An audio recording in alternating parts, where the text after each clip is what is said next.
শত আলোচনা সমালোচনা চাপা দিয়ে অবশেষে বাংলাদেশের ইলিশ ঢুকছে ভারতে। এবার দুর্গাপূজা উপলক্ষে বাংলাদেশ থেকে ৩,০০০ টন ইলিশ রফতানির অনুমতি দিয়েছে অন্তর্বর্তী সরকার। শনিবার রফতানির এই অনুমোদন দেয় বাণিজ্য মন্ত্রণালয়।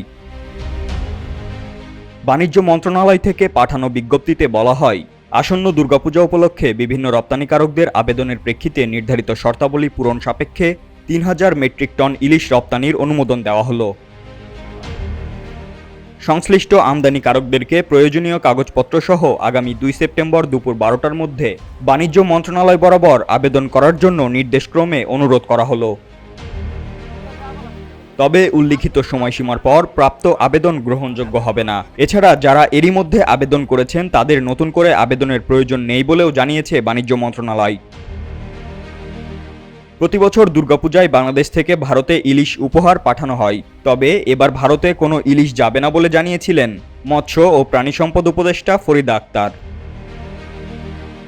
গত ৩ সেপ্টেম্বর সচিবালয়ে মৎস্য ও প্রাণী সম্পদ খাতের সাংবাদিকদের সংগঠন ফিশারিজ অ্যান্ড লাইভস্টক জার্নালিস্ট ফোরামের সঙ্গে শুভেচ্ছা বিনিময়কালে তিনি বলেন, দেশের মানুষের চাহিদা মিটিয়ে তারপর ইলিশ বিদেশে রপ্তানি করা হবে।